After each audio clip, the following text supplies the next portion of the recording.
para hablar un poquito del galvanizado, tenemos que ver cuál es la gran problemática que hay en este momento, ¿no? Como ustedes saben, el acero es el material más usado en la industria, ¿no? Por su ductibilidad, por su resistencia, por su gran duración y, claro, por supuesto, también por su capacidad de reciclarse, ¿no? Esto es muy importante en estos tiempos. Usar productos reciclables o insumos reciclables ayuda mucho al tema medioambiental. Pero así como el acero es una gran solución en la industria y el material más usado en los últimos años, pues también presenta un gran desafío. ¿Y cuál es el desafío? Si yo les preguntara a ustedes, ¿quién es el principal consumidor de acero a nivel mundial? Seguramente me responderían, no sé, ya están pensando, la China, Estados Unidos, Japón, grandes potencias. Pero en realidad, el gran consumidor de acero a nivel mundial es la corrosión, ¿no? Y esto lo vemos día a día, sobre todo en la ciudad, ¿no? En lugares cercanos al mar, en lugares de mucha humedad.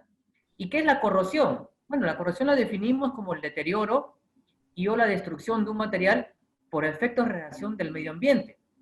Entonces, si un acero está expuesto a la atmósfera, al medio ambiente, pues tiende a sufrir de oxidación inicialmente y luego de corrosión. Pues esto hay que tenerlo muy en cuenta. ¿Y cuál es el costo de la corrosión? Nos hemos puesto a pensar, bueno, la estructura se deteriora, pero ¿cuál es el costo? Hay estudios que a nivel mundial nos hablan que el costo de la corrosión llega a 2.5 billones de dólares, equivalente al 3.4% del PIB mundial. Es un costo bastante alto, ¿no? ¿Qué pasa en países desarrollados? ¿Qué pasa en Estados Unidos, por ejemplo? Se habla que el costo de la corrosión es de 276 mil millones de dólares, ¿no? El 3%, 3.1% de su PBI. En España algo similar, un porcentaje similar, ¿no? 3%, 36 mil millones de dólares. Y bueno, son países desarrollados, ¿no? Países del primer mundo. ¿Qué pasará en Perú? Pues seguramente mucho más. Nos falta hacer estudios más profundos para evaluar qué pasa aquí en el Perú, pero no hemos tomado la conciencia real todavía de lo que ocasiona la corrosión en nuestra industria, ¿no? ¿Y cuáles son los efectos de la corrosión? Pues uno de ellos, uno de los efectos importantes es el alto costo de mantenimiento preventivo y correctivo. Si no damos la protección debida a la estructura de acero, pues esos costos van a ser constantes, tanto para prevenir, pero para corregir van a ser mucho más altos, ¿no? Corregir significa si una estructura está deteriorada por corrosión, ha perdido su función estructural, hay que cambiarla. Y eso también lleva a otros gastos más. Por ejemplo, detener la faena, ¿no?, de trabajo por darle mantenimiento o por corregir o por cambiar una estructura ya con corrosión. Por supuesto, puede dar un daño prematuro a la estructura de las instalaciones, ¿no? Y esto puede causar posteriormente incidentes tanto ambientales como también puede haber riesgos de accidentes por el deterioro de las estructuras, ¿no? Y pues corre el riesgo la vida y la salud de las personas. Esto hay que tenerlo muy en cuenta, que son cosas que no se ven, que no se cuantifican al momento de elegir cuál es la mejor protección contra la corrosión. ¿Y cuáles son los factores que influyen en la corrosión? Pues los factores son, definitivamente, la humedad ambiental, la concentración de los cloruros y la concentración de dióxido de azufre. Como vemos en las fotos, en Lima y toda la costa del Perú, sufrimos de eso. Tenemos una costa de más de 3.000 kilómetros de longitud, y definitivamente en Lima, la capital, la humedad es muy alta, la concentración de transporte público, las zonas industriales, la humedad por la misma zona, afectan a la corrosión. Y esto en general también pasa en otras latitudes del país, ¿no? La costa es la que tiene un mayor índice por estas altas concentraciones, estos factores que afectan. Pero también se puede dar en la sierra o en la selva por las lluvias constantes, ¿no? Que también es importante tener las estructuras protegidas contra la corrosión.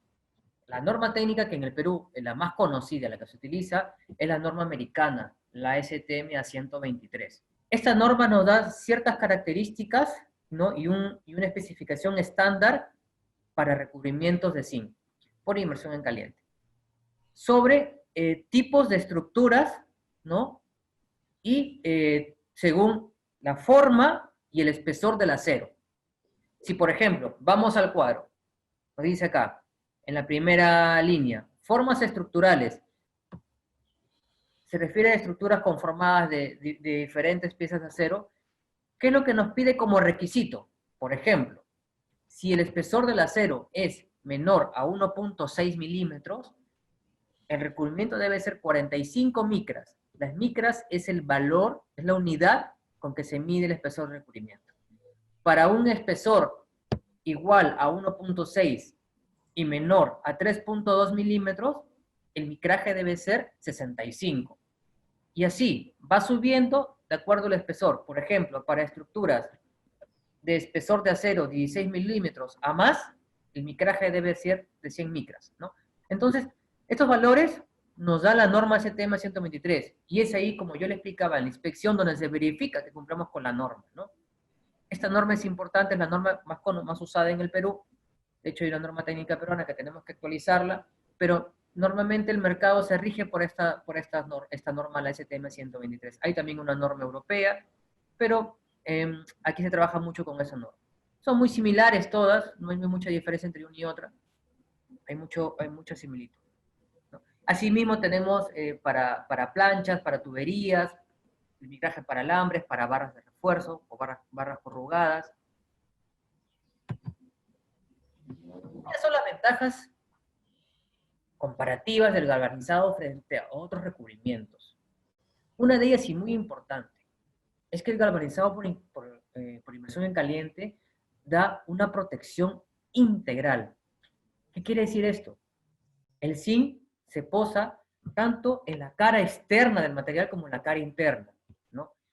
A diferencia de otros recubrimientos que solo dan un recubrimiento superficial, ¿no? Si tenemos, por ejemplo, una estructura, un tubo, el galvanizado va a cubrir tanto la parte externa del tubo como la parte interna, ¿no? Esa es la ventaja principal, porque por fuera puede estar cubierto contra la oxidación, contra la corrosión, pero por dentro puede haber corrosión. Si hay algún tipo de humedad, algún tipo de fluido ingresa al tubo, ¿no? Puede avanzar también la corrosión por dentro. Entonces, esa es una ventaja muy importante. El galvanizado es tanto exterior como interior, protección integral. ¿Qué aplicaciones tiene el galvanizado por inmersión en caliente? Bueno, acá las más conocidas, en el sector minero, facas transportadoras, rigidez industriales. En el sector eléctrico, es decir, vemos todos los días las torres de transmisión eléctrica, es muy común, ¿no? En el sector telecomunicación también vemos muchas estas estructuras tubulares para las antenas de celulares, de telefonía, ¿no? Es muy constante en las carreteras, las defensas camineras, la señalética, en las estaciones del tren, por ejemplo, vemos también estructuras galvanizadas. En el hogar, las termas también son galvanizadas en caliente y luego recubiertas con otro tipo de material, ¿no? Y algunos ejemplos de algunas estructuras galvanizadas podrán ver ustedes, el que he tenido la suerte de visitar Cuela antes de la pandemia, ojalá podamos nuevamente tener los caminos abiertos cuando pase todo esto. Vemos unas estructuras tubulares que soportan las cabinas de los teleféricos. Estas son estructuras galvanizadas en caliente que tienen varios años de funcionamiento, y uno lo va a ver y está pero como si recién las hubieran instalado. Ahí uno puede apreciar realmente el beneficio del galvanizado en este tipo de estructuras, ¿no? Esto es algo que está en el Perú, felizmente. Se tuvo una buena decisión en que sean galvanizadas en caliente. Es una estructura que va a durar años y años y años. Pasarán tal vez mi generación y la próxima, y la estructura seguirá en pie muy bien en funcionamiento correcto, ¿no? Las bandejas portacables que se usan mucho en el sector industrial, que son estructuras para soportar el cableado eléctrico, ¿no? O el cableado que usan las empresas en sus industrias, protegen y conducen el cableado eléctrico. Las plantas de molienda, una planta de molienda de cemento, por ejemplo, debería estar galvanizada porque está expuesta a muchos polvos, y mucho al ambiente también que es muy corrosivo. Los muelles, toda estructura metalmecánica, toda estructura de acero que está en el mar o cercano al mar, tiene que estar galvanizado. Si no, ya verán ustedes si han ido a ver algunos muelles turísticos del Perú o algún muelle industrial, tal vez algún muelle por ejemplo, alguna vez visité Huanchaco.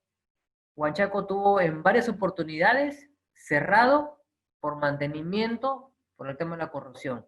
Entonces, en su momento que se construyó no se tuvo esa visión y bueno, hay que darle constante mantenimiento. Hasta se recomendaba reponer algunos pilotes, algunas estructuras porque había problemas de que pudiera debilitarse la estructura, ¿no? Y ceder. Imagínense, ceder la estructura. Ese muelle de Huanchaco es un muelle turístico, va mucha gente todos los días, entonces hay ese riesgo también muy, muy fuerte, ¿no? Y así, infinidades de carreteras también en el Perú que son hechas con estructuras metálicas.